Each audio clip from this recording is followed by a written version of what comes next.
भगवान शंकर सबसे पहले क्या देते हैं, क्या प्रदान करते हैं? तो मेरा देवाधिदेव महादेव अगर सबसे पहले देता है तो अविरल भक्ति देता है। और वो भक्ति राम जी के प्रति हो, कृष्ण जी के प्रति हो, वो भक्ति अविरल भक्ति।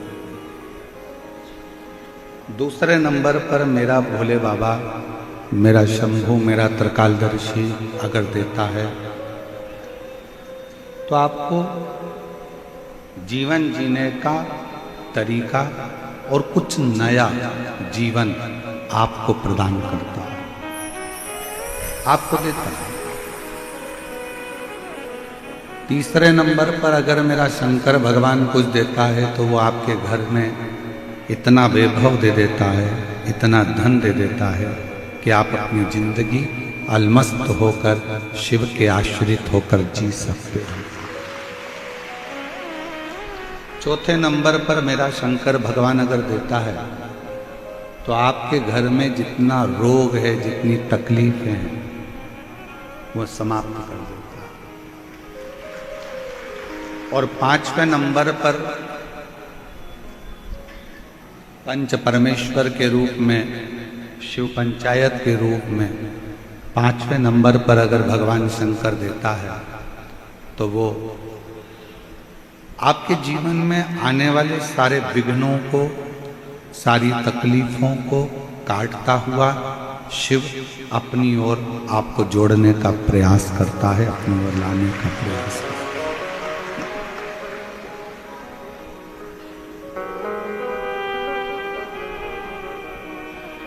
एक तो शंकर भगवान को पहचानने के लिए,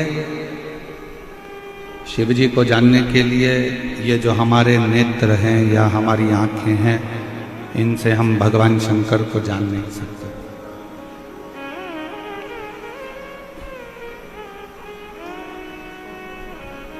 बहुत सूक्ष्म अगर कोई चीज होती है उसको देखने के लिए दूरबीन लगाना पड़ता है। कल एक भाई हमको, परसों के दिन एक भाई छोटा सा चावल का दाना, उस पर महामृत्युंजय लिखा हुआ उन्होंने प्रदान किया और साथ में एक दूरबीन दी कि इस दूरबीन से गुरुजी इन चावल के दाने पर लिखा हुआ महामृत्युंजय आप देख सकते हैं। और हम उनको धन्यवाद देते हैं कि कम से कम आपने एक छोटे से चावल के दाने पर महामृत्युंजय तो लिखा, उसका अनुष्ठान तो किया। तो हमारे पास में ऐसे नेत्र नहीं है कि हम भगवान शंकर को देख सकें।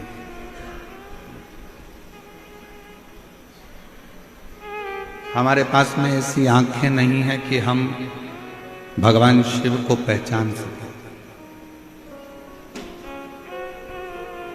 नेत्र देगा वो उसको पहचानने के लिए, आंखें देगा वो उसको देखने के लिए।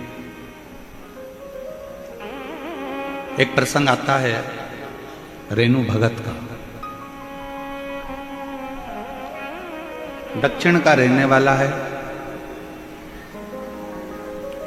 रेणु, और उसकी आंखों से दिखाई नहीं देता, नेत्रविहीन है।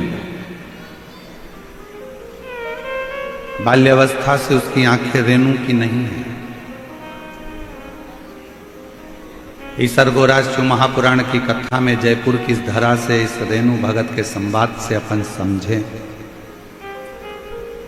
उसके पास देखने के लिए नेत्र नहीं है, पर उसकी मां रेणु भगत की मां रेणु को बाल्यावस्था से ही शंकर के मंदिर तक ले जाते हैं, शिवालय तक। और रेणु शिव को नहीं देख पाता। रेणु भगत की माँ ने जो रेणु भगत से कहा, रेणु भगत ने एक दिन माँ से कहा, माँ मैं तो भगवान शंकर को देख ही नहीं पाता हूं, तो मेरा शिवालय में जाने से फायदा कौन सा।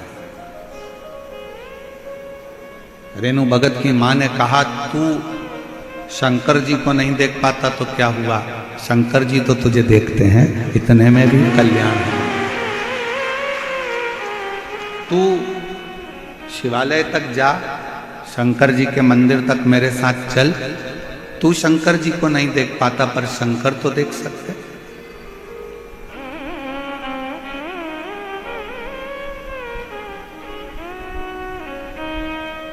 और देख लिया संसार हमने देख लिया, सब मतलब के यार हमने देख लिया। झूठे नाते झूठे झूठे नाते झूठे, अरे झूठा है संसार हमने देख लिया, सब मतलब के यार हमने देख लिया। देख लिया संसार हमने देख लिया, सब मतलब के यार हमने देख लिया। रेणु भगत भगवान को नहीं देख पाता। माँ ने कहा कि भले वो ना देख पाए, पर तुम अगर शिव को नहीं देख सकते पर भगवान शंकर तो तुम्हें देख सकता।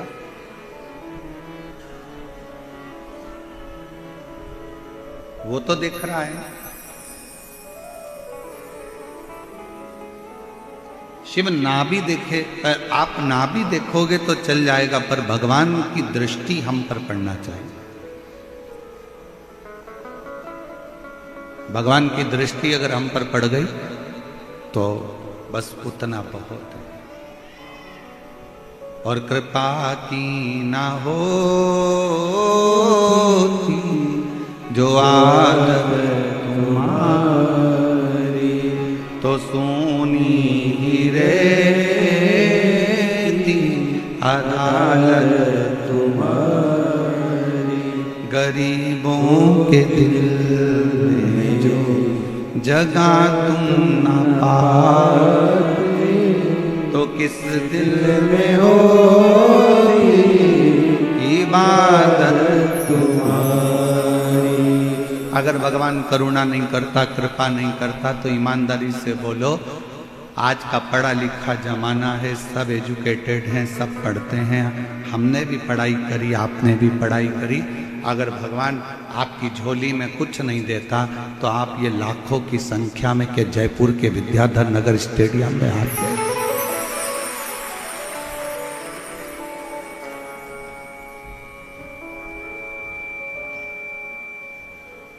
कौन आता?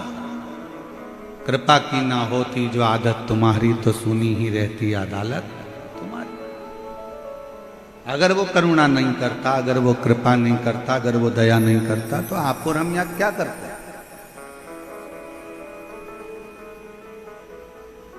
क्यों आते? किस लिए आते?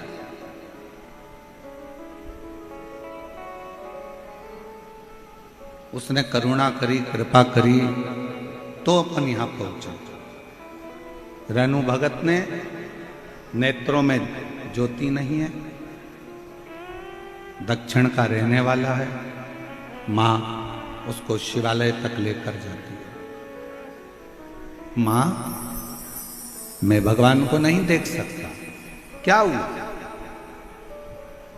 कई माताएं रोडों पर बैठी हुई हैं, कई माताएं पेड़ों के नीचे बैठी हुई हैं, कई माताएं डिवाइडर पर बैठी हैं, कई माताएं गाड़ियों में बैठी हैं। उनको सियोर वाला महाराज नहीं दिख रहा, उनको शिव पुराण भी नजर नहीं आ रही, उनको दिख ही नहीं रहा। तो क्या हुआ? आप शिव को नहीं देख पा रहे हो, पर मेरा शंकर तो अड़भंगा, आप जहां बैठे हो वो आपको देख रहा है। आप जहां बैठे हो,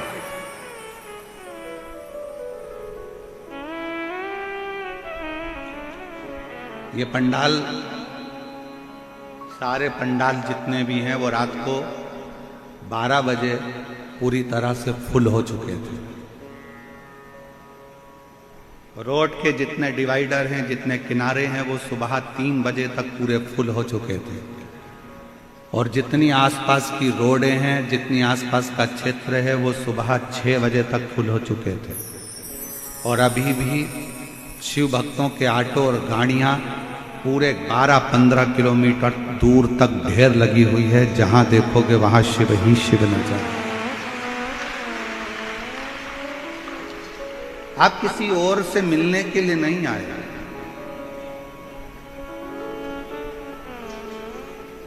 आपके कानों में बस केवल शब्द जाना चाहिए शिव महापुराण के, और वो शब्द का स्मरण।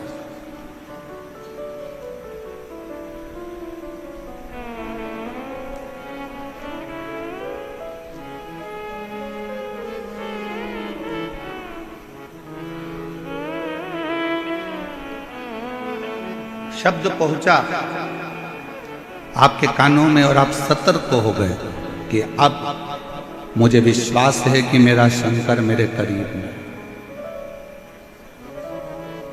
आज भारत सरकार भी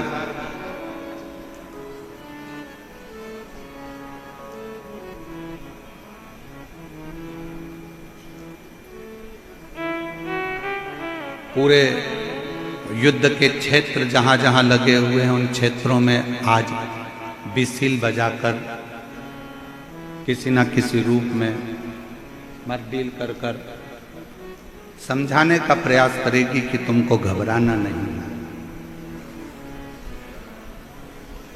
सोशल मीडिया पर कोई गलत प्रचार करे, उस पर तुम्हें जाना नहीं है। सोशल मीडिया पर तो लोग शंकर जी का ही गलत प्रचार कर देते हैं। शिव जी के मंदिर में बेलपत्र चढ़ाकर मत खाना।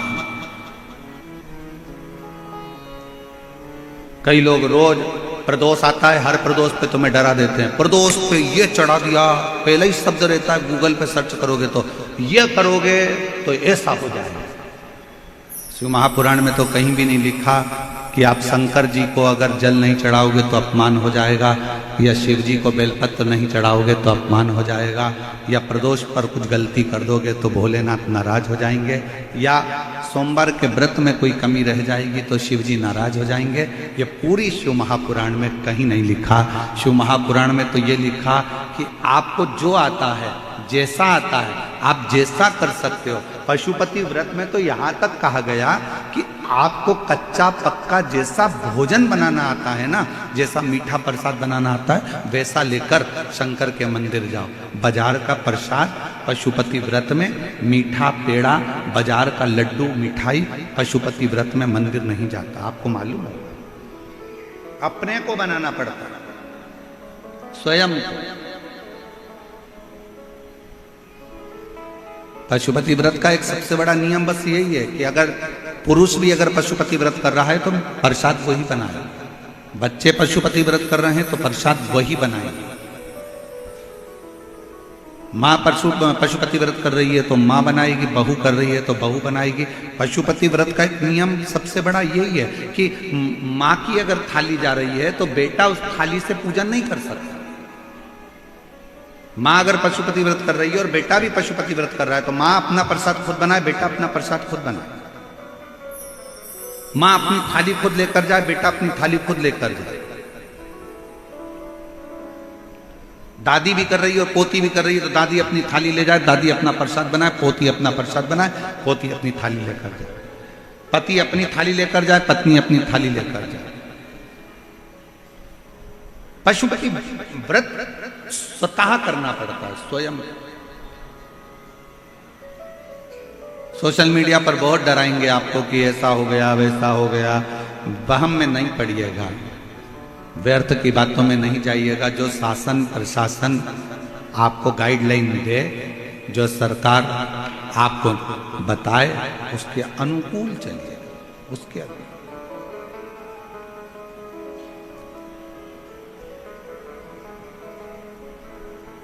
बिसिल क्यों बज रही है? बिसिल बजाने का कारण केवल इतना है कि आपको समझाया जाए कि ऐसा होता है। उसी तरह आपको शिव नजर नहीं आ रहे हैं, आपको कथा का पंडाल नजर नहीं आ रहा है, आपको शिव महापुराण की पोथी नजर नहीं आ रही है, पर आप जहां बैठे हो और भगवान शंकर की कथा को जहां बैठकर सुन रहे हो, आप भले शिव को ना देख पाए, पर हमारी शिव महापुराण की कथा ये कहती है कि मेरा शंकर आपको जरूर देख रहा होगा, आपकी झोली जरूर।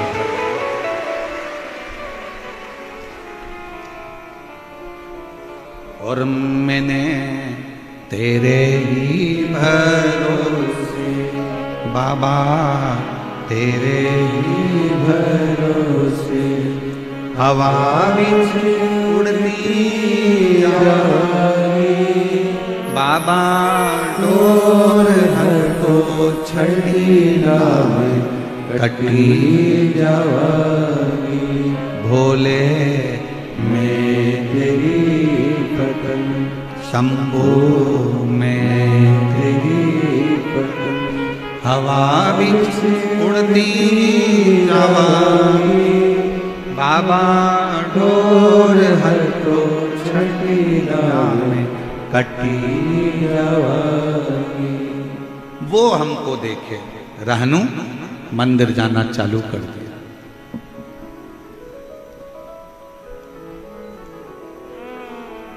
एक बार रहनु के माता पिता रहनु को लेकर मल्लिकार्जुन का दर्शन करने के लिए गए। श्री शैलम पर्वत, जहां पर भगवान शंकर और पार्वती दोनों विराजमान हैं, मल्लिकार्जुन की भूमि। बोल मल्लिकार्जुन भगवान की। 12 ज्योतिर्लिंग में से एक ज्योतिर्लिंग मल्लिकार्जुन, जहां पर भगवान शिव और पार्वती दोनों बैठे, दोनों 2-3 ज्योतिर्लिंग का वर्णन है। रहनु को ले गए,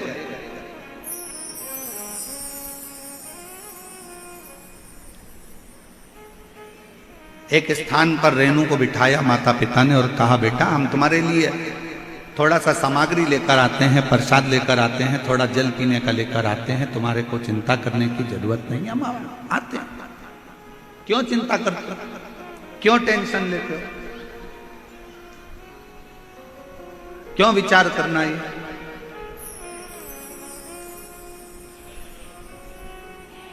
हताश नहीं होना चाहिए कभी जिंदगी में। भगवान पर अगर विश्वास कर रहे हो तो कभी ये मत सोचना कि मैं ठीक होऊंगा कि नहीं होऊंगा, मैं चल पाऊंगा कि नहीं चल पाऊंगा, मैं स्वस्थ होऊंगा कि नहीं होऊंगा। जो व्यक्ति के शरीर में गांठ आ जाती है, कहीं चेस्ट में गठान आ गई, कहीं बच्चादानी में गठान आ गई, कहीं पेट में गठान आ गई, कहीं शरीर में गठान आ गई, और डॉक्टर को दिखाने जांचन में आ जाती है कि गांठ हो गई, डॉक्टर ना जाने क्या बता देगा, कहीं मुझे बड़ा रोग ना बता दे, कहीं मुझे कैंसर ना बता दे, कहीं मुझे थायराइड की गठान ना बता दे, कहीं मुझे ये ना बता दे। रात दिन सोचती रहती है, रात दिन। मतलब तुझे भगवान पर भरोसा ही नहीं, दिन रात सोच रही है, कहीं मुझे ये बीमारी तो नहीं हो जाएगी, कहीं मुझे ये बीमारी तो नहीं हो जाएगी, कहीं मुझे ये बीमारी तो नहीं हो जाएगी। और तुम बार बार मनन चिंतन उसी चीज का करोगे तो वो बीमारी तुमको एक ना एक दिन पकड़ ही लेगी। और अगर तुमने मनन चिंतन करना छोड़ दिया, ये तो छोटी मोटी गांठ है, कथा में सुना है मैंने, शंकर जी पे चढ़ा हुआ जल पीने से ठीक हो जाती है। डॉक्टर से जांच करवाऊंगी, डॉक्टर दवाई देगा, कुंदकेश्वर महादेव का नाम लेकर डॉक्टर की दी हुई दवाई को खाऊंगी और शंकर जी के मंदिर में एक लोटा जल चढ़ाऊंगी, ठीक हो जाऊंगी, पक्का पक्का। गठान 1 महीना 1.5 महीने के अंदर गलना ही पड़ेगा, क्योंकि तुमने विचार ही ऐसा करना। अगर कोई बहू जरा जरा सी बात बोलती है और तुम जरा जरा सी बात में लड़ाई करोगे तो झगड़ा बढ़ता जाएगा। बोलो बढ़ेगा कि नहीं बढ़ेगा? जम के बोलो जरा। बहू अगर कोई भी बात बोल रही है ना और तुम उससे लड़ाई करोगे, झगड़ा करोगे तो झगड़ा बढ़ता चले जाएगा। बहू ने कुछ बात की और तुमने बात करी तो झगड़ा बढ़ेगा। थोड़ी थोड़ी सी बात में अगर तुम बार बार मनन चिंतन करते रहोगे तो बीमारी बढ़ती जाएगी। अब बहू ने कुछ कहा और तुमने यहां से सुना और यहां से निकाल दिया, उसका जवाब ही नहीं दिया, तो झगड़ा होगा क्या? जम के बोलो जरा। नहीं। बेटे ने कुछ कहा और तुमने उस पर ध्यान ही नहीं दिया तो झगड़ा होगा क्या? नहीं। उसी तरह अगर कुछ शरीर में गांठ आ भी गई है, किडनी लीवर डॉक्टर ने बेकार बता भी दिया है, तो गलत मत सोचो, आप उस पर ध्यान देना थोड़ा कम करो, भगवान का भजन करो, डॉक्टर जो दवाई दे वो खाओ, शरीर की जांचें कराते रहो, जैसा जैसा डॉक्टर बोले वैसा वैसा करते रहो, और शंकर के मंदिर में एक लोटा जल चढ़ाते रहो। जब तुम ध्यान नहीं दोगे तो निश्चित है कि वो बीमारी तुम्हारे अंदर प्रवेश नहीं करेगी, वो बीमारी बाहर निकल जाएगी कि मुझे केयर ही नहीं कर रहा, ये तो मुझे केयर ही नहीं कर रहा है।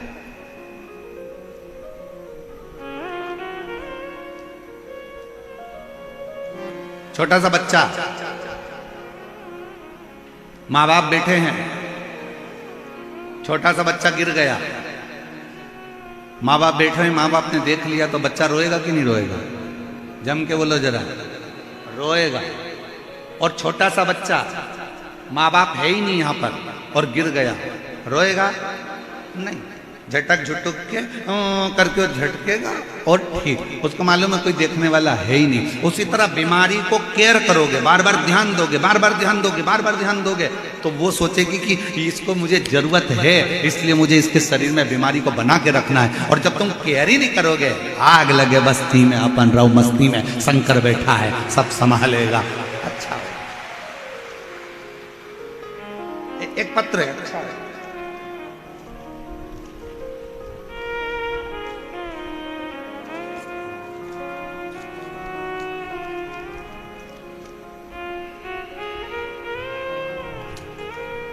मेरा नाम रेखा सैनी, मेरे पति का नाम पारस सैनी है। मैं विद्याधर नगर के मुरलीपुरा की रहने वाली हूँ। मेरा नाम रेखा सैनी, पति का नाम पारस सैनी, मैं विद्याधर नगर के मुरलीपुरा की रहने वाली हूँ। मैं भोले बाबा की शक्तियों का वर्णन कैसे करूँ? मेरा बेटा है जो आज 8 साल का हो गया।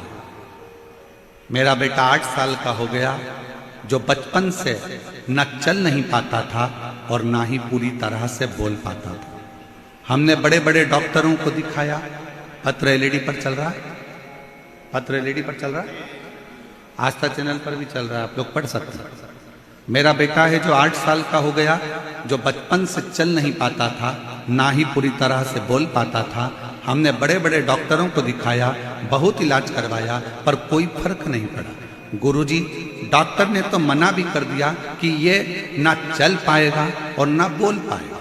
डॉक्टर ने ऐसा बोला कि ये ऐसा ही रहेगा जैसा अभी की स्थिति में है, पलंग पर ही पड़ा रहेगा, पलंग से उठ नहीं पाएगा। 8 साल का बेटा हो गया गुरुदेव, पलंग से उठता नहीं। हम लोगों ने हार मान ली, पर मेरी माँ ने कहा कि वो सीहोर गए और सीहोर वाला गुरुजी कि उस कुबरेश्वर धाम पर जा, वहां से रुद्राक्ष लेकर। हम लोग रुद्राक्ष लेने गए, कंकर शंकर पूजन करी और बाबा से रुद्राक्ष मांग कर आ गए। टीवी पर बेटे को कथा सुनाते और बेटे के शरीर पर रुद्राक्ष का जल लगाते। आज बाबा को मैं धन्यवाद देने के लिए आई हूँ।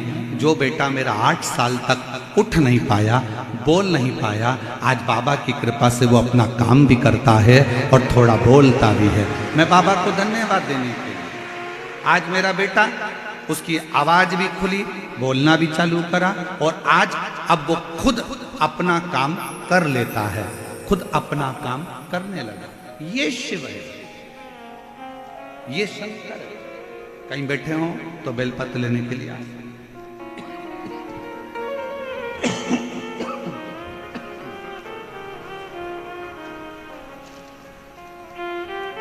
शिव ओघड़ी है। उसकी मां ने ये विचार कर लिया होगा कि नहीं, मेरा बेटा तो चलेगा, और बेटे ने भी मन में विचार कर लिया होगा कि मुझे चलना है, चल। और हम तो बाबा के भरोसे चलते हैं, हम तो बाबा के भरोसे चलते हैं। ये दुनिया वाले चलते हैं, ये दुनिया वाले चलते हैं, हम तो बाबा के भरोसे चलते हैं, हम तो बाबा के भरोसे चलते हैं। डमरू वाले के भरोसे चलते हैं, काशी वाले के भरोसे चलते हैं, सीहोर वाले के भरोसे चलते हैं, हम तो बाबा के भरोसे चलते हैं। हम शिव के प्रति आश्रित हैं। रहनु भगत के माता पिता बिठाए, हम प्रसाद लेकर आते हैं, तुम यहाँ बैठो, जल लेकर आते हैं, तुम बैठो।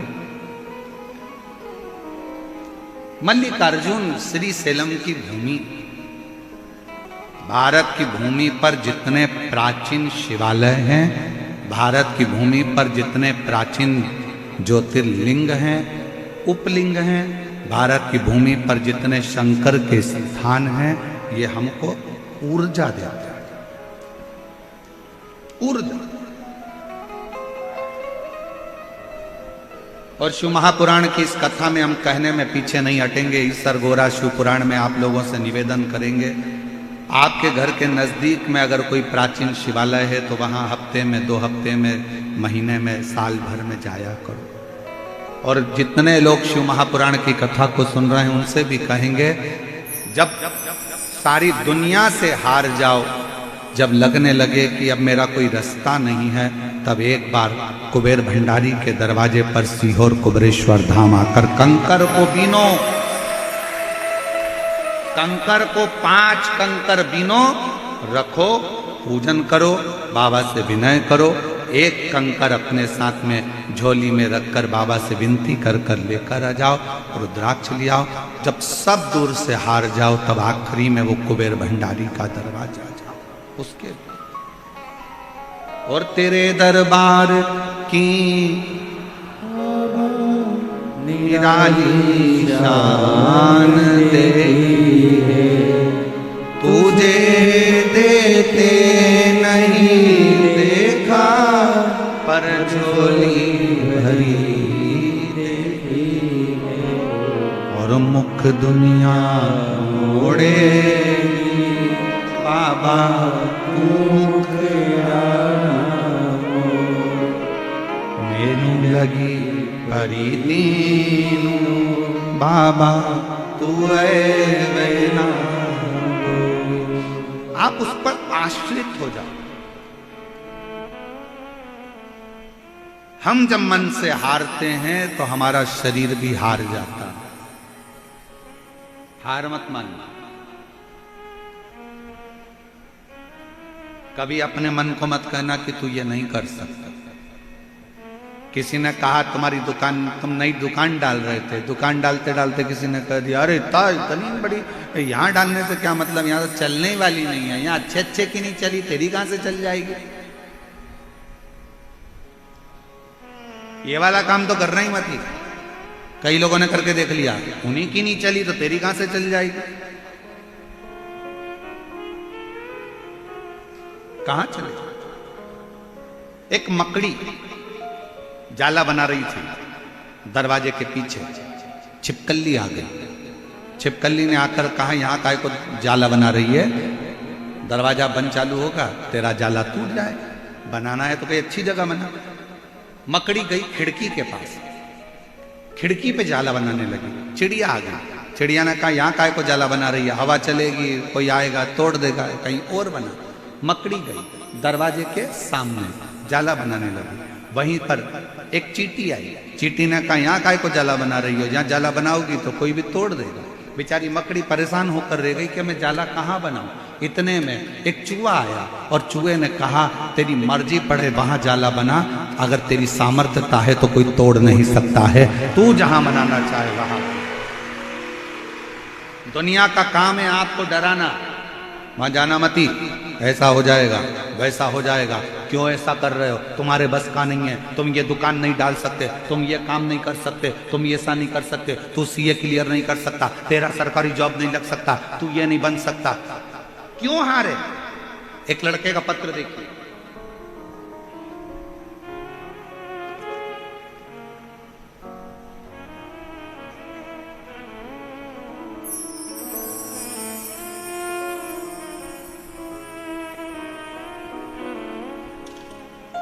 सर्वप्रथम महादेव गुरुदेव आपको प्रणाम। मेरा नाम जसवंत सिंह है, मैं कोटपुतली जयपुर का रहने वाला हूं। गुरुदेव महादेव की कृपा और आशीर्वाद का मैं क्या कोई बखान करूं, ऐसे शब्द बन मेरे पास नहीं महादेव की महिमा का मैं रूप वर्णन कर सकता। गुरुदेव सन 2011 से सरकारी नौकरी की तैयारी कर रहा था। अभी सन कौन सा चल रहा है? 2025। कब से कर रहा है? 2011 से। बहुत अधिक मेहनत करने पर भी मुझे हर बार किसी न किसी कारणवश असफलता ही हाथ लगी, जिससे मैं और मेरे घर वाले बहुत निराश हो गए। तब परीक्षा देना बंद कर, सरकारी नौकरी की तैयारी करना बंद कर एक दिन टीवी पर कथा सुन रहा था और आपने कह दिया कि अपनी मेहनत को 4 गुना करो, शिव पर भरोसा करो, अथक मेहनत करोगे तो जीत कर ही रहोगे। मन में आया कि एक बार आपकी कथा कहीं जाकर सुनूं। तब हम लोग यहाँ जयपुर से सुवासा चले गए, जहां पर आपकी कथा चल रही थी। कथा के पंडाल में बैठकर कथा सुनी, बाबा को प्रणाम करा, निवेदन करा और नमन कर कर बाबा से विनती कर कर आ गए। पशुपति नाथ का व्रत किया, बेलपत्र बाबा को चढ़ाना प्रारंभ करा, मंदिर में झाड़ू पोछा करता, पढ़ाई को 4 गुना करता। 2011 से तैयारी करता करता करता निकाल दिए 10 साल और बाबा से विनय करी, हिम्मत आई। 12 वर्ष के बाद फिर अप्लाई करा और बाबा की कृपा से गुरुदेव आप कहते हो कि शिव सुनता जरूर है, निश्चित है जो कथा के पंडाल में पहुंचा है उसकी झोली 3 महीने में बाबा भरता जरूर है। और बाबा की कृपा से आज मेरे शंकर भगवान ने मुझे अप्रैल के महीने में 2023 में भारतीय रेलवे में मुझे नौकरी दे दी। मैं बाबा को प्रणाम करने के लिए भारतीय रेलवे में अप्रैल 2023 में बाबा ने मुझे नौकरी दे दी। 12 साल के बाद कठिन परिश्रम करा है, 12 साल के बाद हिम्मत नहीं हारी और मेरे शिव ने दिया। शंकर आप मन को क्यों कहते हो कि हार गए?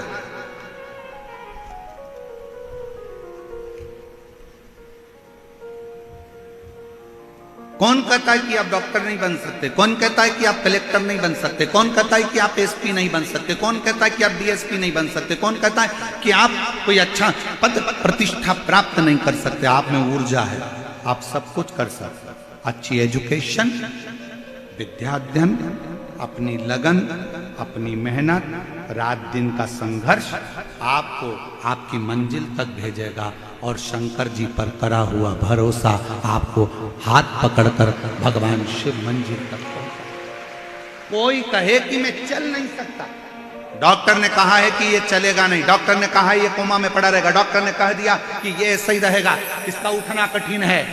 आप हृदय से अगर ठान लिए, हेडफोन लगाओ, बाबा की कथा का रस तत्व ग्रहण करो, भगवान से प्रार्थना करो, प्रतिदिन शंकर पर चढ़ा हुआ जल उस बीमार व्यक्ति के शरीर पर लगाओ, 2 बूंद उसके मुख में दो और विनती करो, मेरा शंकर ऐसा हो ही नहीं सकता कि नहीं दे। अकाल मृत्यु वो मरे जो काम करे चंडाल का, और काल उसका क्या बिगाड़े जो भक्त हो महा। शिव की आराधना आपके मन को बल देती है, ऊर्जा देती है।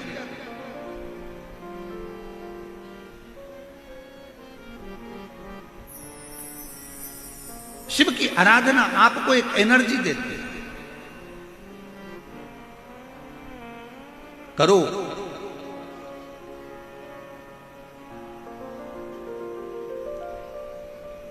एक बहुत बड़ी बीमारी हो गई है लोगों को, बहुत बड़ी बीमारी। उस बीमारी से छुटकारा नहीं मिल रहा है पूरी दुनिया के लोगों को। क्या पता वो बीमारी लोगों को कब तक लगी रहेगी। सबको लग गई, सब। हर आदमी बीमार है इस बीमारी से। और वो बीमारी कौन सी है? वो बीमारी है कल। कौन सी बीमारी है? कल। बेटा पढ़ाई कर ले, मम्मी कल से कर लूंगा, बिल्कुल इतनी जान झोंक दूंगा कि मैं क्लियर कर लूंगा। बेटा ये काम कर ले, मम्मी कल कर लूंगा। दुकान खोल ले, पंडित जी ने कल का मुहूर्त दिया और कल से पहले निपट गया तो कल का मुहूर्त। फैक्ट्री का मुहूर्त कल का। भगवान राम जी का राज्याभिषेक कल होने वाला था, रात में ही 14 वर्ष के लिए बन जाना पड़ा। कल किसने देखा? किस कल की बात करते हैं? दुनिया के नवयुवक बेटा बेटी, नवयुवक लड़के लड़कियों को ये रोग लग गया, ये बीमारी लग गई है। मम्मी कल, बस कल, बस कल। शिव महापुराण की कथा में शंकर भगवान पार्वती से कहते हैं कल कभी नहीं आता, आज जो कर लिया वो कल पलट देता है। जो आज कर लिया वो कल। मैं पढ़ाई करूंगा कल से, मैं टाइम टेबल बनाऊंगा कल से, मैं उठूंगा सुबह मॉर्निंग वॉक करने जाऊंगा कल से, मैं मॉर्निंग वॉक करने जाऊंगा कल से, डॉक्टर को दिखाऊंगा कल, ये काम करूंगा कल, वो काम करूंगा कल। ये बहुत बड़ी बीमारी है जो आजकल के नवयुवक बेटा बेटियों को, आज के व्यक्ति को ये बीमारी लग गई है, जो हर चीज कल पर टालते हैं। और शिव महापुराण की कथा कल का भरोसा नहीं करना बताती। शिव पुराण की कथा कहती है अगर आप आज मजदूरी कर रहे हो, आज आपने मेहनत करी है, तो उसका फल कल देखने को मिलेगा। आप आज से चालू करो, आज से करो ना। पर हमने ये ना जाने कौन सी बीमारी अपने अंदर लाकर रख ली। कल बहू कहती है मैं कल मम्मी ये सारा गेहूं कल साफ कर दूंगी, ये सारी दाल कल साफ कर दूंगी, मम्मी मैं कल अलमारी साफ करूंगी, मम्मी कल मैं घर साफ करूंगी। और घर साफ करने बैठी थी और मामा जी आके बैठ गए तो, रिश्तेदार आकर बैठ गए तो कौन सा घर साफ कर लेगी, कौन सा काम कर लेगी? मम्मी कल मैं ये काम करूंगी। कल नहीं, काल करे सो। ये तो पुरानी कहावत है, कितनी सुंदर है। काल करे सो आज कर, आज करे सो अब पल में प्रलय हो जाएगा। शिव नाम जपेगा तू आज कर, कल नहीं। मैं कल कथा में जाऊंगी और मंच से घोषणा हो गई कि कल कथा ही नहीं होगी। इंतजार, कल जाऊंगी। और बैठी थी चौथे दिन की कथा में जाऊंगी और कथा पूरी होते सी घोषणा हो गई कि कथा कल कैंसिल। आज डिप्रेशन में पड़ गई, लो हो गया, कर गया। और बैठो कल के चक्कर में। इसलिए कल का कोई इंतजार नहीं। क्या इंतजार करना? कल से मैं अपनी सास के पांव पड़ूंगी और सास नहीं पड़ गई तो फोटो क्या? कल किसने देखा? ये बहुत बड़ी बीमारी है, बहुत। ये बीमारी कब छूटेगी लोगों की? पढ़ाई करना है आज से कर, संघर्ष करना आज से कर, कोचिंग करना है आज से कर, एग्जाम देना आज से दे, इंटरव्यू की तैयारी करना है आज से कर, कंपटीशन एग्जाम के लिए फॉर्म भरना है, आज भर, कल का कोई मुहूर्त नहीं। कोई कितना भी कहे कि कल का मुहूर्त अच्छा है, आज से बढ़कर कोई दुनिया का मुहूर्त अच्छा नहीं हो सकता। लोग इंतजार करते हैं, आखा तीज आएगी ना, तब मैं मट्टी के घड़े पर खरबूजा रख के, सत्तू रख के दान करूंगी। और आखा तीज के पहले निपट गई तो मालूम पड़े वो मटकी तेरी शमशान में बंधी, क्या करे? इंतजार करते हैं बस। अब की बार दिवाली आएगी ना तो वो एक कथा है ना, कितनी सुंदर। एक पति पत्नी घूमने के लिए गए और विदेश घूमने गए, और पत्नी ने पति से कहा यहाँ पर गोल्ड सस्ता है, एक हार दिला दो। पति ने उसको गोल्ड का हार दिला दिया। पति ने कहा पहन ले। पत्नी बोली अभी नहीं, शादी की सालगिरह वाले दिन पहनूंगी। शादी की सालगिरह आ गई, पति ने कहा मैंने तुझे हार दिलाया था वो पहन ले। पत्नी बोली अभी नहीं, देवर के लड़के की पक्की हो गई ना शादी, तो मैं जब ही पहनूंगी। और उसके पहले पत्नी निपट गई। अर्थी पे उसको सुलाया, पति रोता रोता अंदर गया, हार निकाल के लाया, पत्नी को पिनाने लगा। बेस्ट फ्रेंड बोला पति का, इसको क्यों पिना रहा, अभी मर चुकी है। इतने में पति रोता रोता बोला मैं रोज कहता था पहन ले पहन ले पहन ले पहन ले, और ये हमेशा कहती थी बस पहनूंगी पहनूंगी पहनूंगी। उस चक्कर में निपट गई। इसलिए मेरी जयपुर की जीजियों, तुम्हारी अलमारी में जितनी साड़ी रखी सब पहनो।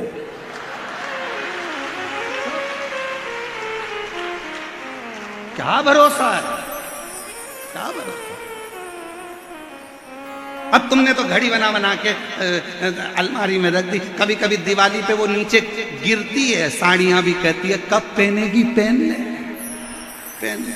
और मालूम पड़े पहन नहीं पाई और उसके पहले निपट गई। ऊपर जाती जाती यमराज से बोली वंस मोर, यमराज से वंस मोर, एक बार वापिस छोड़। यमराज पूछा क्यों, नीले कलर की नी पहनी, उसमें अभी पीको लगवाई थी मैंने, उसकी चोली सिलवाई थी, उसकी फाल लगवाई थी, वो ऐसी कैसी धरी की धरी रह गई। इतने में यमराज बोला फालतू बात मत कर, लीलाबाई चल रही कि दूध धर के चल। वो यमराज से क्या भिड़े उससे, चल। अब वो नीली कौन पहनेगा, तू तो निपट के गई। बड़ी बहू आकर बोली मम्मी की ये वाली साड़ी तो मेरी, और जोड़ जोड़ के रखती जा, मत पहन मत पहन। इसलिए आज से नियम बना लो, अपनी अलमारी में जितनी साड़ी एक से बढ़कर है, शादी वाला चुन्नी बेस भी निकालो, कब पहनोगे, खूब अलमस्त होकर। ईसर गोरा जी का मूर्ति का दर्शन करो, मेरी गोरा महारानी 16 श्रृंगार में दिखती है और वो कहती है जीवन का कोई ठिकाना नहीं, इसलिए पूरे श्रृंगार के साथ अपनी जिंदगी जियो, पूरे। अब कई माताएं कहती हैं हमारी तो अवस्था हो गई, हम तो 60 साल के हो गए, अगर अब हम ऐसा सब पहनेंगे तो लोग क्या कहेंगे। अरे दुनिया के लोगों को जान दो, दुनिया के लोगों का क्या पड़ा है।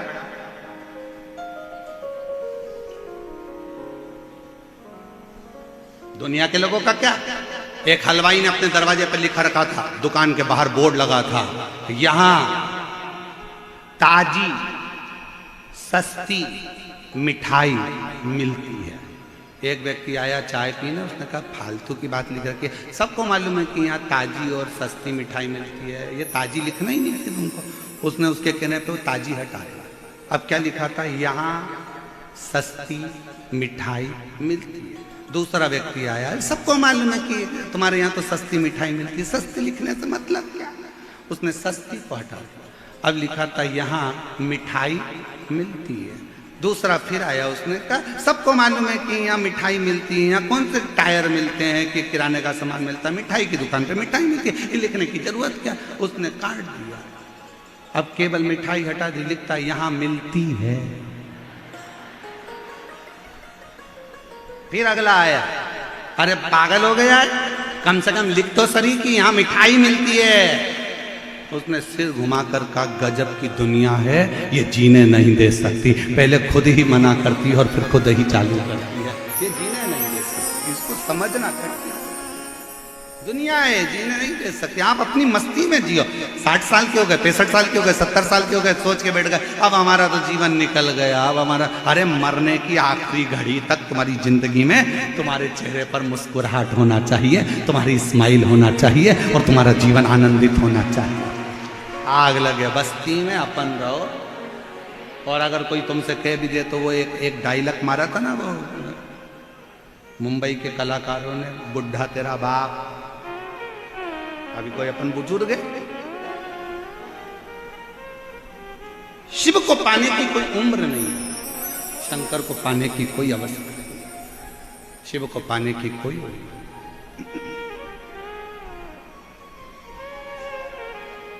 और शंभो शरणे पड़ी मांगू घड़ी रे दुख काढ़ो दया करी दर्शन आपो। अब रहनु भगत ने विचार करा, ठीक है मम्मी माता पिता मेरे लिए जल लेने गए हैं, बैठा है शिव की भक्ति में, शिव की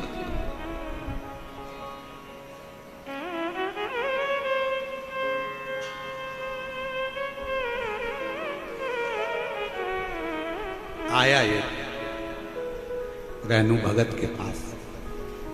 नेत्र नहीं है, आंखों से दिखता नहीं, नयन नहीं है, आंखों से दिखता नहीं।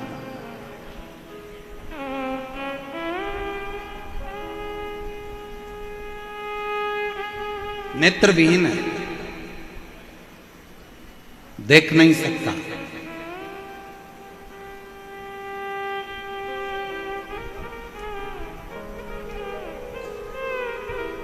और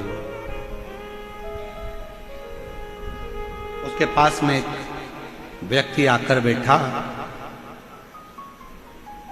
क्या नाम है तुम्हारा? रहनु भगत ने कहा मैं रहनु। रहनु? हाँ ठीक है। कहां से आए हो?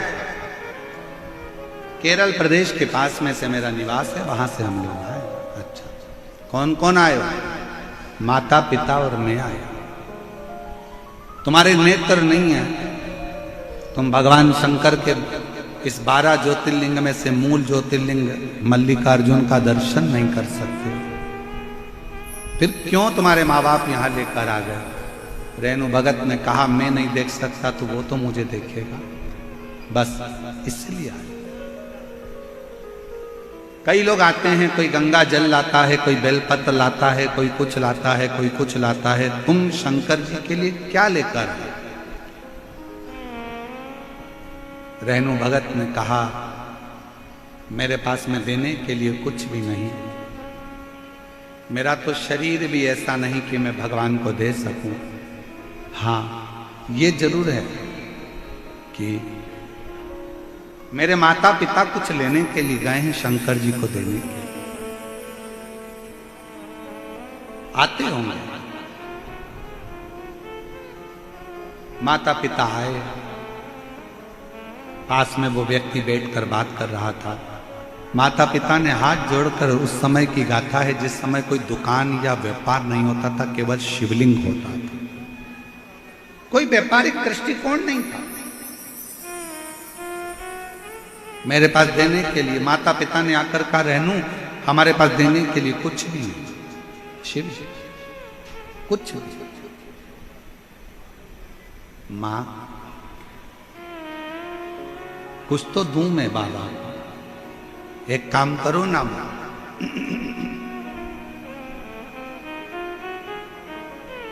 आपके पास देने के लिए कुछ नहीं है और मेरी आंखें नहीं है, मुझको शिव को ही ना दे दो, शंकर पर।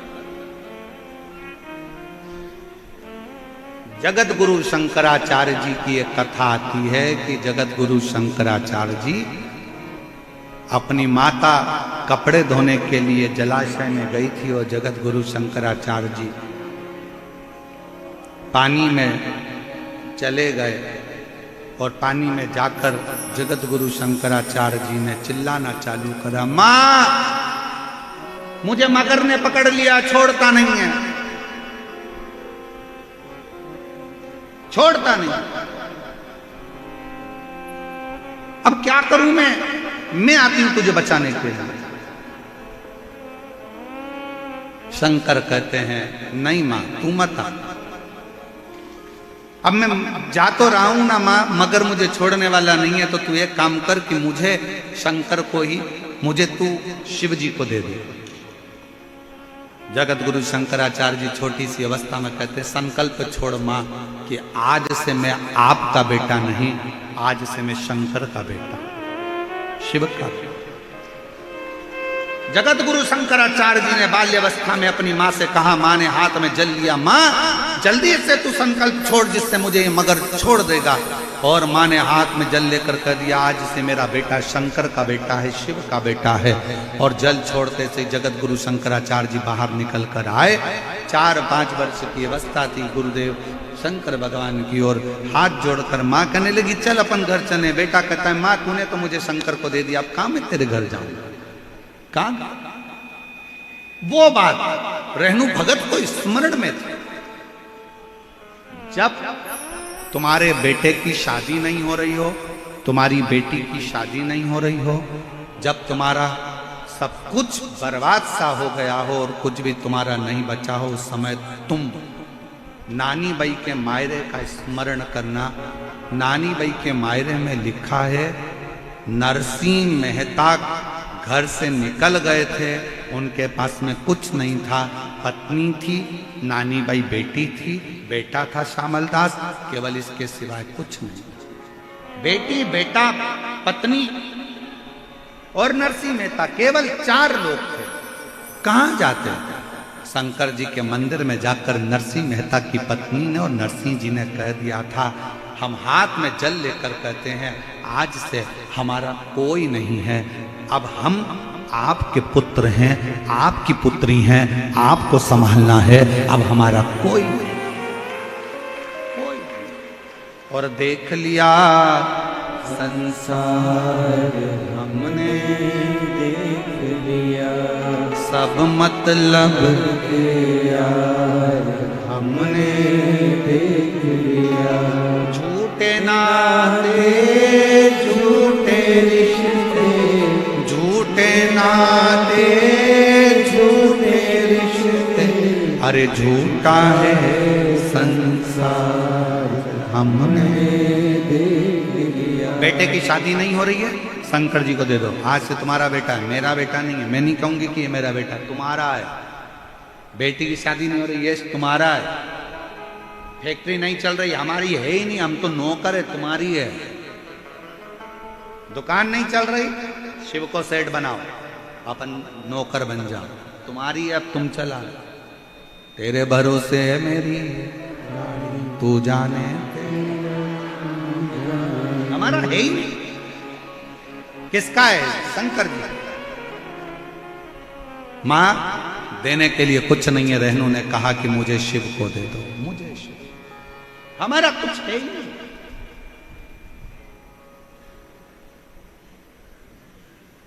यहां पर एक पानी पिलाने वाली कोई संस्था ने लाखों लाखों बाटल बुलवाकर लोगों को पानी पिलवाया। छोटी छोटी बाटल बांटते रहे, समिति तो बांट ही रही थी, साथ में वो मैं अनिल संत जी हमको मिलने के लिए जब आए, तो मैं अनिल संत जी को बहुत धन्यवाद दूंगा इस चीज के लिए। अनिल संत जी ने एक बात कही, गुरुदेव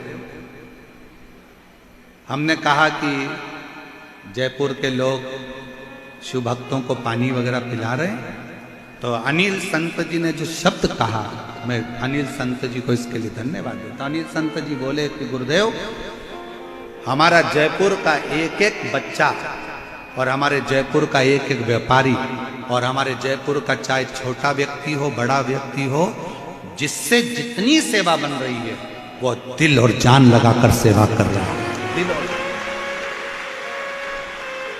मैं अनिल संत जी को इसके लिए धन्यवाद दूंगा, बहुत बहुत साधुवाद दूंगा इसका।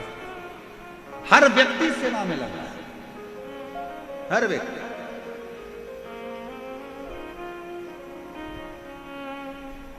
छोटा है बड़ा है, कोई ने चाय पिलाने का स्टॉल लगाया, सुबह से लेकर रात तक चाय बिस्कुट टोस्ट जो उससे बन सकता था 1 मिनट के लिए उसने बंद नहीं करा। पानी बांटने वालों ने पानी बंद नहीं करा, खिलाने वालों ने खिलाने की कमी नहीं रखी।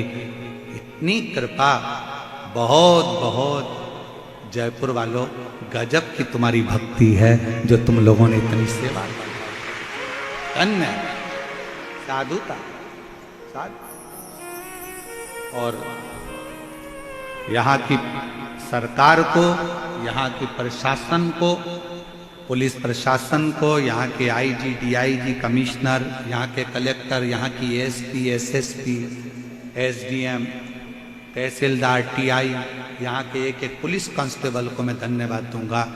पूरी रात जागकर आप लोगों ने ऐसी सेवा करी है कि भक्तों को संभालना और उसकी व्यवस्था। साधुता समिति कर रही है, समिति के साथ आपका जो श्रेय वो सेवा का प्रकल्प करो। मां मुझे दे दो तुम दान, मुझे। मां कहती ऐसे कोई होता है कि अपने बेटे को मैं दे दूं, तेरी आंखों से दिखता नहीं, कौन तुझे संभालेगा, कौन तुझे साधेगा, कौन संभालेगा। मैं रहनू भगत आंखों में आनंद का जल भरकर कहता है, मां तुम ये कहती हो कि मुझे कौन संभालेगा, अगर मुझे जन्म देते समय तू कहीं चली जाती, मर जाती या पिता चले जाता तो क्या मैं पृथ्वी पर रहता नहीं? क्या मुझे कोई संभालता नहीं? ये हमारा भ्रम है। हम बहुत भ्रम में जीते हैं। कई माताएं कह देती है जिस दिन मैं मर जाऊंगी तो आटे दाल का भाव मालूम पड़ जाएगा। तो कह दो अपनी सास से मर जा। हम भी तो देखें आटे दाल का भाव कैसे मालूम पड़ता। ये बात कहना बंद कर दो कि मैं हूं तो घर चल रहा है, मैं चला रहा हूं तो काम हो रहा है, मैं नहीं होता तो कथा नहीं होती, मैं नहीं करवाता तो ये कथा कौन करवाता, मैं नहीं होता तो फैक्ट्री कौन चलाता, मैं नहीं होता तो दुकान नहीं चलती, मैं नहीं होता तो घर का काम नहीं होता, मैं नहीं होती तो इतने मेहमानों का खाना नहीं बनता। फालतू की बात है। करते हो भोले बाबा मेरा हो रहा है, बोले आप की कृपा से सब काम हो रहा है। और मैं तो नहीं हूँ काबिल, तेरा पार कैसे पाऊं, टूटी हुई वाणी से गुणगान कैसे गाऊं, करता नहीं मैं कुछ भी, सरेआम हो रहा है, भोले आपकी कृपा से सब काम हो रहा है। कौन करेगा? मैं इस चीज के लिए अनिल संत जी को बहुत धन्यवाद देता हूं कि आपकी बुद्धि में, आपके विवेक में ये बात आई कि ये कोई नहीं कर रहा है। यहाँ तो सब पूरा जयपुर वासी सब मिलकर कर रहा है। और ये कथा किसी एक की नहीं, ये कथा स्वयं ईश्वर गोरा कथा पूरे जयपुर वालों की कथा है, जिसको जयपुर वालों ने सब ने। हमारी सामर्थ्यता। एक पत्र है, अच्छा है।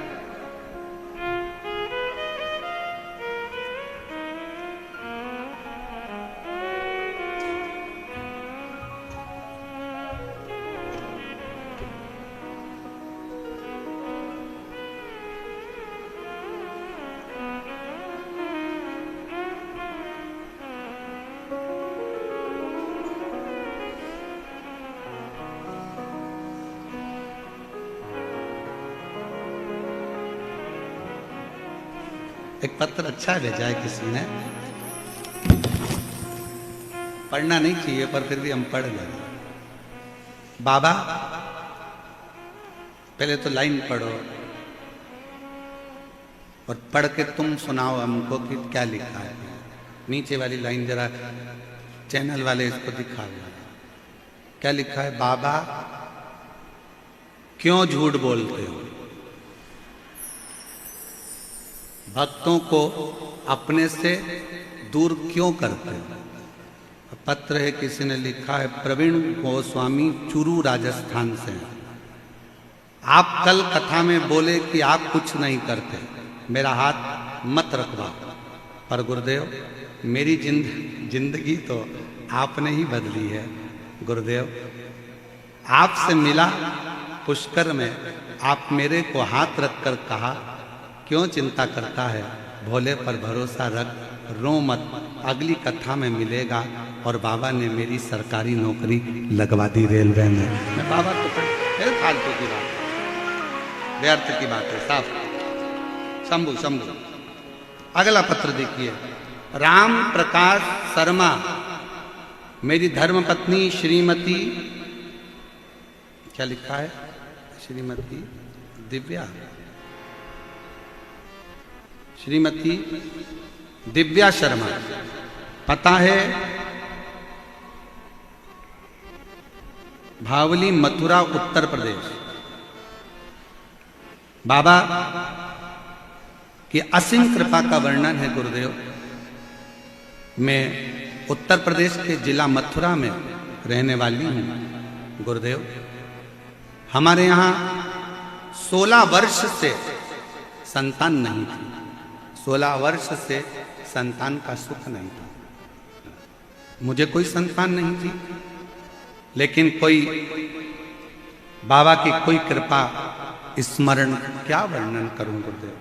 16 वर्ष तक जब संतान नहीं हुई, सारी जांचें, रिपोर्टें सब देखी, पर औलाद का सुख नहीं था। तब कोसी में आपकी कथा हुई 2023 में। किसी ने कहा कि पंडाल में बैठकर जो मांगते हैं वो बाबा देता है। हमने भी सोचा कि हम भी जरा मथुरा से कोसी जाएं। हम कोसी चले गए और कोसी कला छाता में आपकी कथा सुनी। वहाँ मेरी बुआ का घर था, वहाँ बैठकर हमने कथा का रसतत्व ग्रहण करा और बाबा से विनती करी कि ऐसी कृपा करना बाबा कि एक पत्र मेरा भी व्यासपीठ पर पहुँचे। और बाबा की कृपा से 16 साल के बाद मेरे घर में औलाद की प्राप्ति हुई। 16 वर्ष फोटो लगा रही हूं बच्चे, हमको विश्वास नहीं था। एक पत्र और बड़ा सुंदर है, देखिए। मेरा नाम राधा, मेरे पति का नाम श्री राधे श्याम है।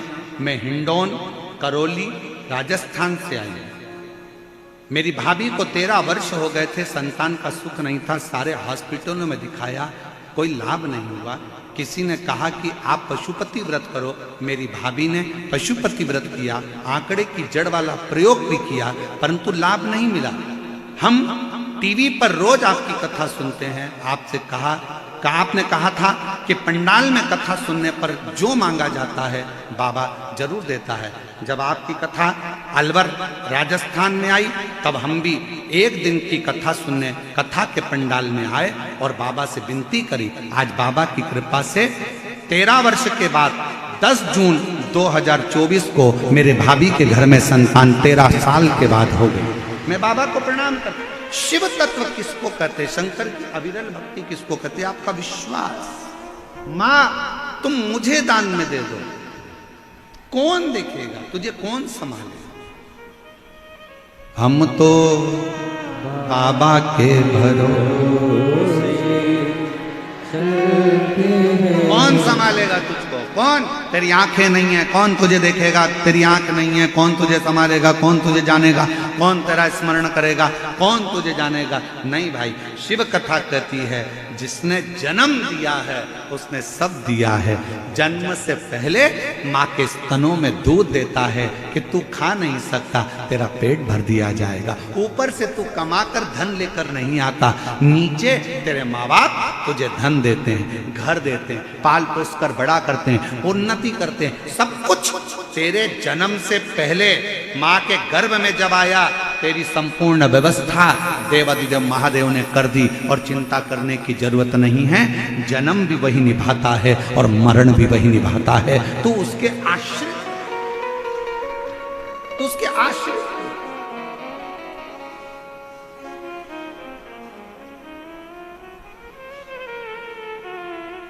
क्या नहीं देता? सर्वस्व। ऐसा दुनिया का कौन सा ठाठ है जो मेरा महादेव नहीं दे सकता? क्या नहीं देता? सर्वस्व।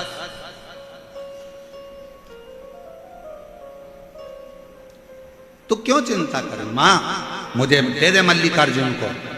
रेणु भगत को मां ने हाथ में संकल्प लेकर रोती हुई मां अपने बेटे की जिद के आगे हार गई। रेणु